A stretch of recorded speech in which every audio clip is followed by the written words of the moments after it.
Chief! My name is Una and I play the harp. One of my favourite composers is the harper-composer onTurlough Carolan, who lived from 1670 to 1738. During his career, he composed a piece called Carolan's Concerto. Join me as I figure out the story behind this lovely little tune. During the first half of the 18th century in Ireland, Italian music was all the rage. Carolan's publishers, the Neils, built a music hall specifically for the practice of Italian music. And as if one wasn't enough, 10 years later, another one was built on Fishamble Street.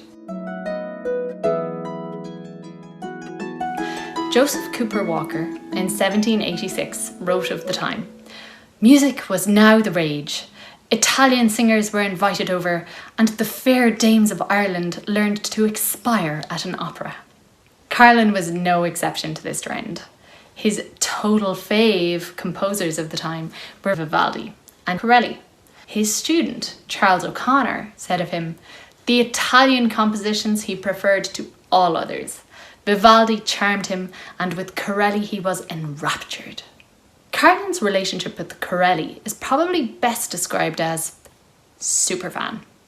He consciously imitated Corelli's musical work, and kind of adorably, we think that he might have adapted a puntastic stage name for himself based on that Italian composer. In Neil's celebrated Irish tunes, which were published in Carolan's lifetime, one of Carolan's compositions is labelled as being by Signor Carolini. I absolutely adore this name. It's a cute intercultural tip of the hat to Corelli, Carolan, and Carolan's obsession with the Italian master. A bit like Celtic rock band the Red Hot Chili Pipers, or the heavy metal ABBA tribute band Abattoir. I swear, I'm not making this up. And what's lovely is that it appears that the respect was mutual. One contemporary Irish source says the Italians held Carolan in such high regard that they dignified him with the title Carolonius. Oh, so much love. But enough of these cute nicknames or I will explode. Bunting said in 1796 that in Carolan's concerto and in his Madame Cole, the practitioner will perceive evident imitations of Corelli, in which the exuberant fancy of that admired composer is happily copied. Petrie was a little less kind. He spoke of Carolan's ambitious, wandering imitations of Italian gigas. Ouch. So I am going to leave it up to you to decide. I've recorded Carolan's concerto for you. Is it a meek little derivation? Or is it a strong standalone composition? Does it sound Irish or Italian to you? Traditional or classical? Have a listen and let me know in the comments.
So you have probably heard of Vivaldi, and you may have heard of Corelli, but you probably haven't heard of Francesco Severio Geminiani. Baptised on the 5th of December in 1687, he was an Italian violinist, composer and music theorist. BBC Radio 3 has described him as now largely forgotten, but in his time considered almost a musical god, deemed to be the equal of Handel and Corelli. Geminiani studied under the violinist and composer Corelli in Rome and became one of the foremost representatives of his school. His future violin pupils would go on to call him Il Furibondo, the madman, because of his expressive rhythms. In 1714, he moved to London, and he was very successful there initially, composing and teaching.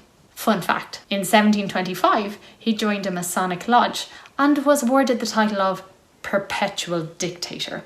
14 years later, his pal, Lord Essex, put a word in and got him the job of Master and Composer of the State Music of Ireland. But here, those pesky penal laws raised their head yet again. Remember those? From 1795, Irish people were discriminated against on the basis of religion. Catholics couldn't.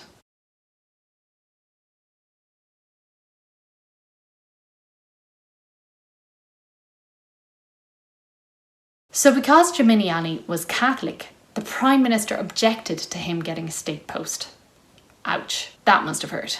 But also, the post would have been incompatible with his Catholic faith. So in the end, Geminiani didn't do the gig. Instead, it went to his student, de Burgh. Even back then, piracy was a problem in the music industry.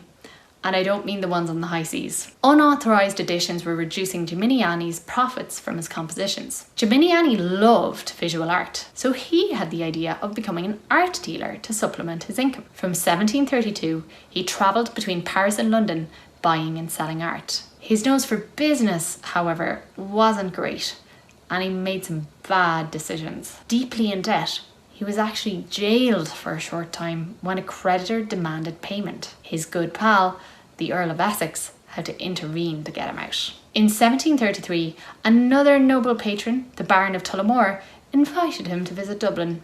And at that point, this must have seemed like a really good idea. So in 73, Geminiani moved to Dublin for around 4 months, to the lower end of Dame Street, to be precise, Spring Gardens, where he opened up a combination concert hall and art gallery called Geminiani's Great Room. The upstairs premises was for music and the rooms below for trading in pictures. Doesn't that just sound idyllic? If I had a few hours free on a Saturday in Dublin, I would totally have gone there. In 1734, he either shuttled between Dublin and London or he moved back to London. But we know that from 1737 to 1740, the entrepreneurial Geminiani was back in Dublin, giving private concerts, teaching lessons, art dealing, and publishing more compositions.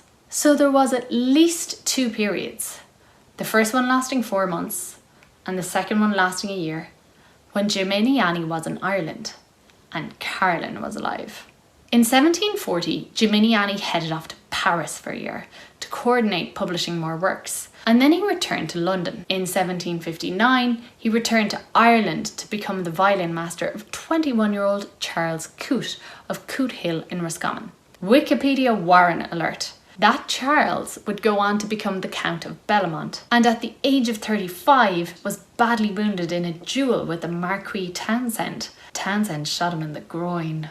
However, Charles must have recovered because he married Lady Emily Maria Margaret Fitzgerald 1 year later and went on to have 5 children. Anyway, before Geminiani's students started getting into duels, etc., Geminiani must have gotten a break from teaching him every so often, because in 1761 he went on a visit to his old violin student, de Burgh, in Dublin. While he was staying in College Green, a servant robbed him of a musical manuscript, probably a treatise on harmony, on which he had bestowed much time and labour. Supposedly this was devastating for him. One contemporaneous music writer, Hawkins, thinks that his grief at this loss hastened his death.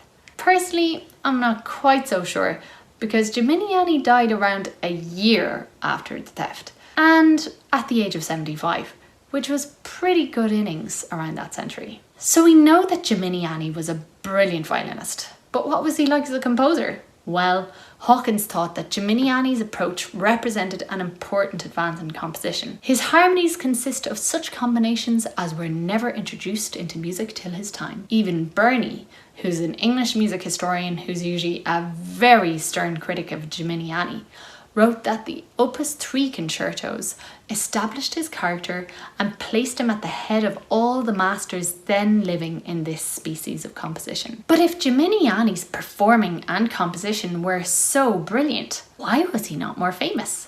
My pet theory is that his virtuosity constrained his commercial success as a composer, because apparently his violin sonatas, Opus 1 and 4 in particular, were so difficult that very few contemporary violinists dared to play them in public. But the more common theory is even weirder. You know the way that people frequently complain that, in this era, image is everything in the music industry? You would think that the 1700s, and classical music in particular, would be immune from that. But it turns out that image was important as far back as the 1700s. And the music critics and opinion makers could not get their head around Geminiani's varied income streams. In some eyes, he was a wheeler-dealer. Other celebrity violinists presented themselves as being in touch with supernatural forces. And Geminiani, with his performing and composing and teaching and writing and art dealing and concert organising and self-publishing, and he just did not fit that ideal. So, perhaps unfairly, Geminiani is not as famous as his predecessors Corelli and Vivaldi.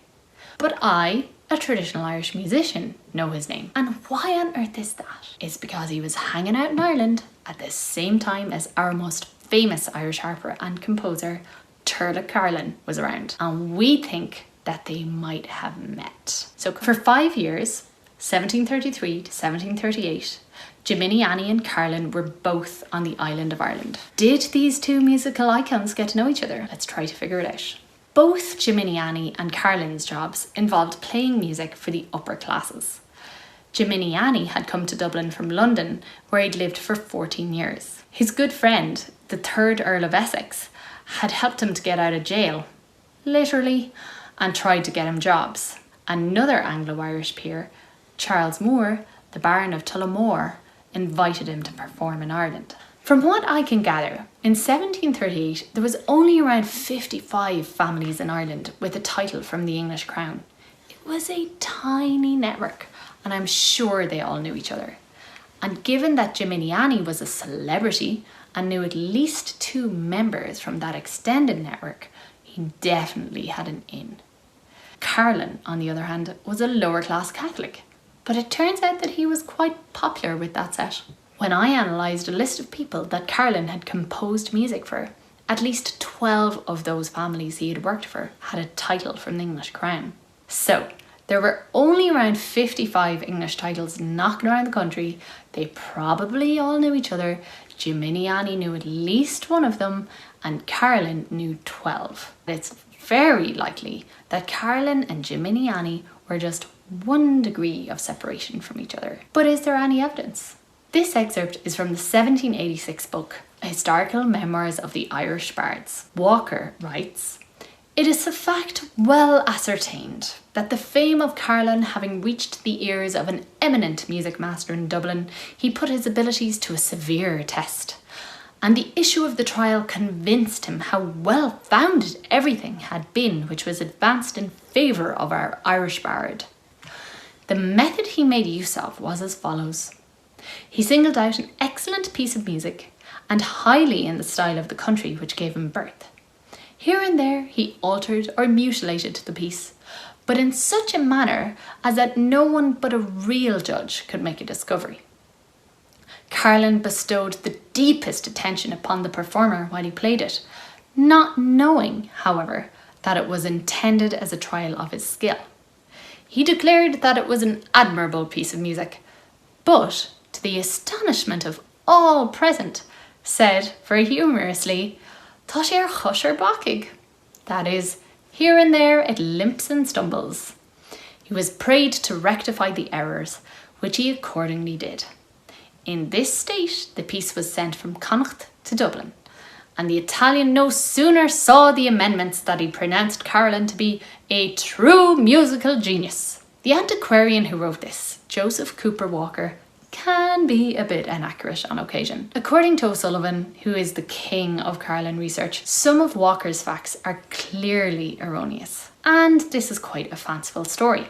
However, it is backed up by the fact that a great family friend of Carolan, Charles O'Connor, wrote that Carolan excited the wonder and obtained the approbation of a great master who never saw him. I mean Geminiani. And I think that this scale is a bit too involved for Walker, no matter how creative he was, to have just pulled out of the sky. So I think that it is highly probable that somehow, through correspondence at least, Geminiani formed a good opinion of Carolan. Funnily, an alternative telling of that story has Geminiani rewrite an Irish melody so that the original melody is concealed and then send it to be performed for Carolan. The story continues in an identical way. Carolan listens, gives the verdict Tushir Hush or Bakig, and sends a corrected version of the music back to Geminiani, who then pronounces Carolan's genius. To me, both scenarios are equally plausible, that Carolan recognised the hidden Gaelic melody or that he spotted the errors in the performance of an Italian piece. But personally, I actually think it's more likely that Carolan spotted the errors in the Italian piece, for reasons I'll divulge later. Having heard the two quotes from Walker and O'Connor, what do you think? Did Geminiani and Carolan correspond? And do you think it was a hidden Irish tune or a flawed Italian piece? Let me know in the comments. And by the way, this is not where this cute story ends. According to Charles O'Connor, Geminiani never met Carolan. But Charles was born in 1710. He was 40 years younger than Carolan, and he wouldn't have known everything that Carolan got up to. And there are a good few people who think that these two maestros met in person. First, let's consider the geography. During his time in Ireland, Geminiani was based in Dublin. In the little biographical information I have on him, there's mention of his travel between London, Dublin and Paris, but no other great centres of civilization, for example Leitrim, are mentioned. So that doesn't mean he didn't go elsewhere, but if he did, it wasn't documented. Carolan, on the other hand, really got around. He worked in at least 18 of the 32 counties during his lifetime. We know that he worked in Dublin and also 5 of the counties nearby: Kildare, Longford, Louth, Meath and Westmeath. He definitely visited Dr. Delaney, a big supporter of his, who lived in Glasnevin, Dublin. The history of the city of Dublin in 1818 tells us that he visited Jonathan Swift, the famous author. The Dean admired Carolan's genius, had him frequently at the Deanery House in Dublin, and used to hear him play and sing the Plerauca. So, geographically, it's quite likely that they were in the same region, if not the same county, at the same point. It just so happens that Geminiani arrived in Ireland the same year that Carolan's wife, Mary, passed away. And weirdly, this strengthens the probability that they met. According to Garrod O'Halloran, after his wife's death in 1733, Carolan took to the road again. So he was on a typical tour schedule, rather than staying at home with the wife and kids. From 1733, Garrod O'Halloran also believes that Carolan's wife's passing left him severely depressed. And Carolan, it seems, was always a bit too fond of the drink, but it got to such a serious level after his wife's death that his doctors warned him to stop. Donal O'Sullivan has not one, but 2 anecdotes about Jonathan Swift, that famous author who lived in Dublin, and Carolan, both of which feature Carolan's heavy drinking as a key element of the story. Therefore, I think it's quite likely that Carolan visited Swift in Dublin while at the rock bottom of his drink problem, which would have been after Mary died in 1733 and coincided with Geminiani's arrival in Dublin. But could Geminiani and Carolan have gotten into the same room? Well, as I mentioned before, Geminiani and Carolan played music for the upper classes. Geminiani was invited to Ireland by the Baron of Tullamore. In 1738, there was only around 55 families in Ireland with the title from the English crown, so it was a tiny network, and I'm sure they all knew each other. And at least 12 of the families that Carolan had worked for had a title from the English crown. So I think Carolan and Geminiani were just 1 degree of separation from each other. 2 sources, Walker and O'Connor, imply that Geminiani corresponded with Carolan, and I think that's true. As both Geminiani and Carolan were masters in their respective domains, I'm sure they would have been interested in meeting each other, and it's extremely likely that they knew people in common. Therefore, the only barrier I see to their meeting is timing. So what does the literature say about it? In 1760, the writer and poet Oliver Goldsmith wrote, "At the house of an Irish nobleman, where there was a musician present, who was eminent in the profession, Carolan immediately challenged him to a trial of skill. His lordship persuaded the musician to accept the challenge, and he accordingly played over on his fiddle the 5th concerto of Vivaldi. Carolan, immediately taking his harp, played over the whole piece after him, without missing a note, though he had never heard it before, which produced some surprise. But their astonishment increased when he assured them he could make a concerto in the same taste himself, which he instantly composed, and that with such spirit and elegance that it may compare, for we have it still, with the finest compositions of Italy." Who was that mysterious famous fiddler? Well, one possible clue is that he played music by Vivaldi, a famous Italian composer. So we could take this reference at face value and extrapolate that the person playing the Italian music was also Italian. Unfortunately, this is probably not wise, because Italian music was all the rage at the time.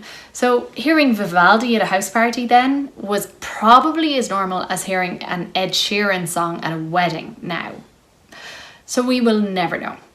But in summary, Cute Story by Goldsmith, 1760, says unnamed famous fiddler met Carolan. They had a play-off, fiddler played Vivaldi, Carolan instantly composed a concerto in the same style.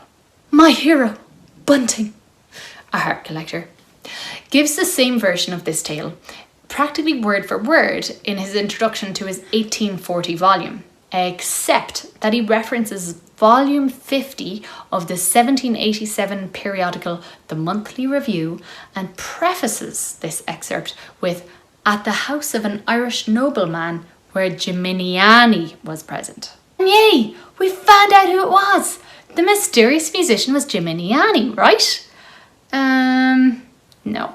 When Donal O'Sullivan, the king of Carolan research, went looking at Bunting's reference, there was no mention of this story to be found there. Instead, there was a scathing review of a book called A Historical Memoir of the Irish Bards. The only explanation I can think of is that my hero, Edward Bunting, must have been having a bad day and just gotten his reference notes mixed up, just this one time.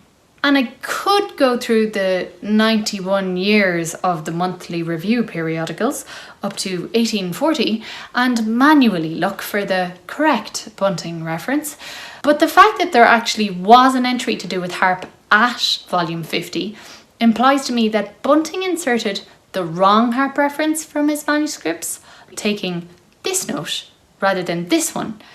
Not that he made a typo regarding the wrong page or volume, so I'm not sure that's the best use of my time.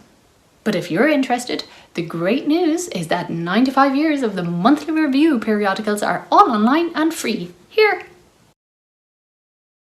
So in summary, until someone proves me wrong, Bunting, in 1840, says the unnamed famous fiddler in Goldsmith's story is Geminiani, but his reference doesn't agree. So I think this isn't true. So that author who got that scathing review in the Monthly Review, volume 50, 1787, was antiquarian Joseph Cooper Walker. Walker was born 24 years after Carolan died. At a mere 24 years old, he published Historical Memoirs of the Irish Bards. He was working in Dublin, and he got most of his data on Carolan from an anonymous source. After the book was published, Walker sent a copy to Charles O'Connor, a family friend of Carolan. O'Connor responded to him, In casting my eye over Carolan's life, I find that your anonymous correspondent trusted too much to informers who were ill-informed themselves. For being himself a child when Carolan died, he could furnish you with nothing from his own knowledge. As such, we know that a significant amount of Walker's biography of Carolan is at third hand and ill-informed.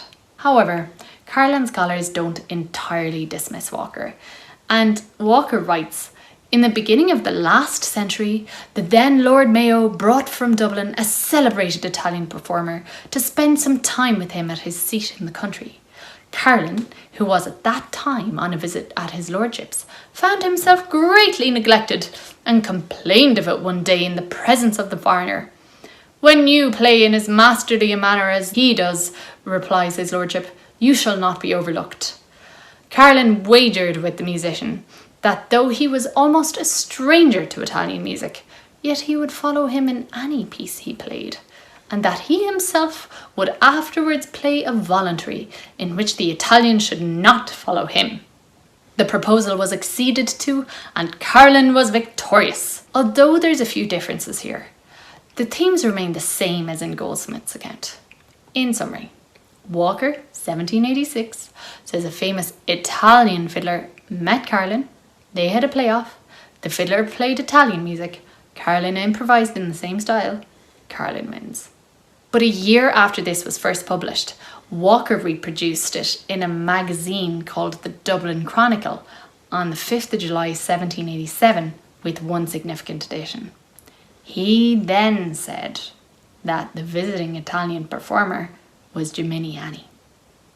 Charles O'Connor's opinion of Walker's work, allied with the lack of consistency in his two accounts, combined with the lack of explanation for his second account, makes me sure that this story is not entirely correct. For the record though, 21 years after Carolan had died, Geminiani did move to the big house Coote Hill in Roscommon to be a violin tutor to Charles Coote. So it's obvious that he was open to staying in the houses of the gentry in the west of Ireland. And for all his faults, Walker's story is plausible within what we know of Geminiani's career. And finally, we have the Reverend Thomas Campbell. Campbell was 29 years older than Walker. He was 5 years old when Carolan died.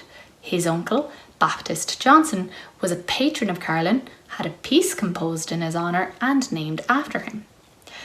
Campbell visited various parts of Ireland and in 1777 wrote a philosophical survey of the south of Ireland, where he records his impressions of what he saw and heard. Chronologically, socially and geographically, Campbell was far closer to the subject of Carolan than Walker was.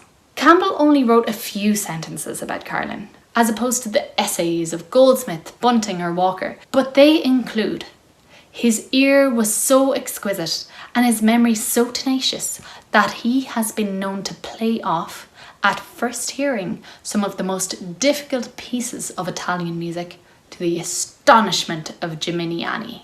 The only way Geminiani could have heard Carolan play, and therefore have been astonished by him, was if he was in the same room. So did Carolan meet Geminiani? It's up to you to decide who you believe: Goldsmith, Bunting, Walker or Campbell. Let me know what you think in the comments. Personally, I think Carolan did meet Geminiani. And did they have that playoff? Well, that's a subject for another day. But there's one thing that I can cling to for certain. Carolan was hugely influenced by the Italian composers.